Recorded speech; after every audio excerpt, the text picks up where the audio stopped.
name is Miss Sainarex. My name is Mr. Vandalism. My name is Mr. Sebilon Kombai. We are third year students of University of Goroka undertaking Bachelor of Science Education majoring mathematics. We are going to discuss about the topic vandalism in schools. I'm going to give brief explanation about what vandalism is and the purpose of our discussion. Mr. Nason Posam will talk about two negative impacts of vandalism, which are financial cost and disruption of learning. Ms. Rex Saina will talk about one negative impact of vandalism, which is negative school climate, and one strategy to help reduce vandalism, which is education and awareness. Mr. Namasin Oliwa will talk about two strategies to help address vandalism, which are students' engagement, clear policies, and consequences. And Mr. Rumbain Sebilon will give recommendation and conclude our discussion. Okay, vandalism is the intentional destruction of property belonging to another person or entity. Vandalism in schools include actions such as graffiti on walls, damaging classrooms, and school equipment.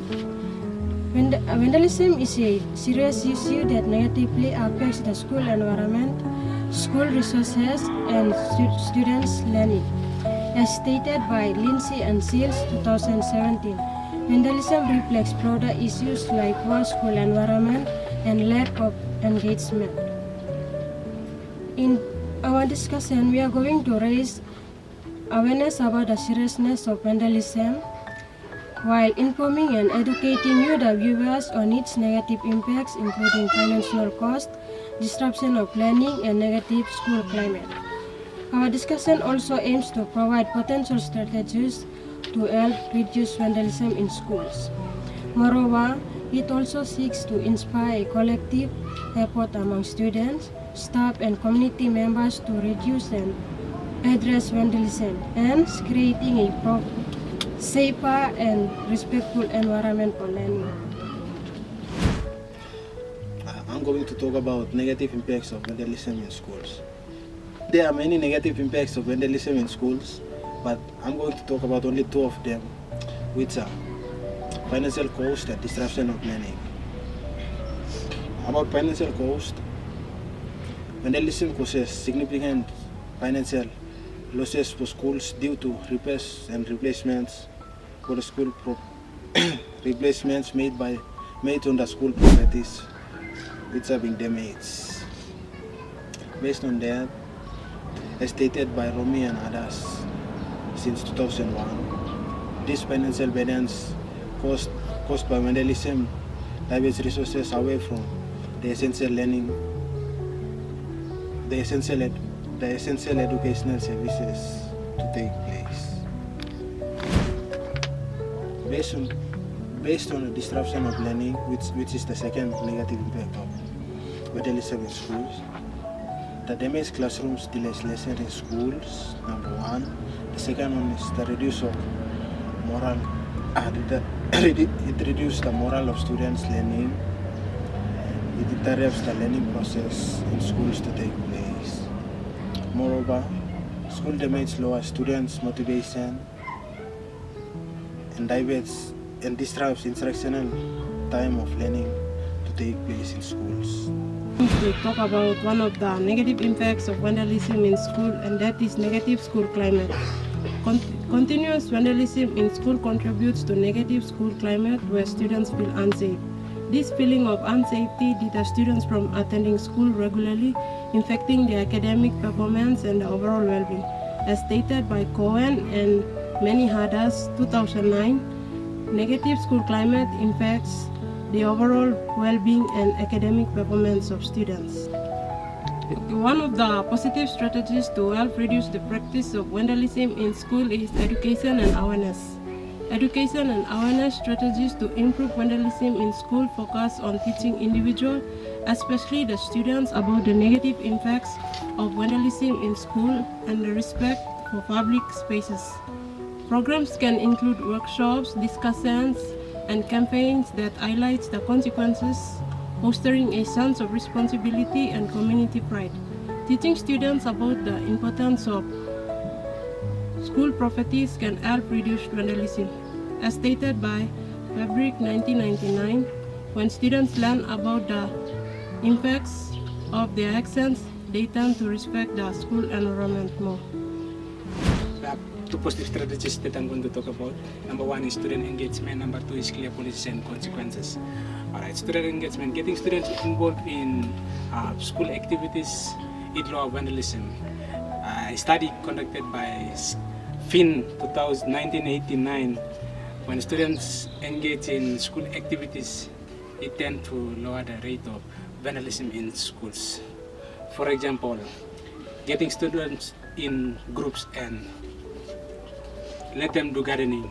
When they use school properties like spades, bush knives, rakes, wheelbarrows, they tend to be responsible and they care for the school property.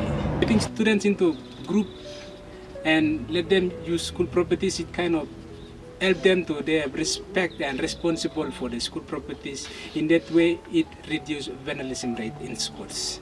Number two is clear policies and consequences. Now, schools need to have clear policies or rules outlined with fair consequences to discourage vandalism in schools. Now, as Skiba and Peterson 2000, they stated that and indicate that clear policies outlined linked with a better student conduct.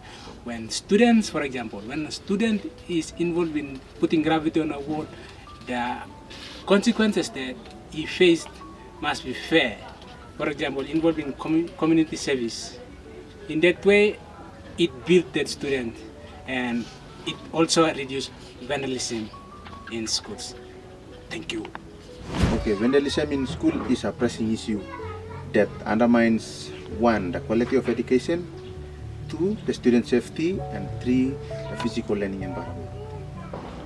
As discussed by my colleague in our discussion, this behavior has both the direct and the indirect consequences over the school operation and student well-being. To effectively address this issue, we propose the following recommendations. 1. Educate students. 2. Increase student engagement. And 3.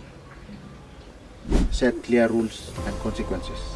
So let's look at the first point, which is educate students. So to educate students, we have to raise awareness about the consequences of the students. This can be done through workshops, classroom discussions, and campaigns that emphasize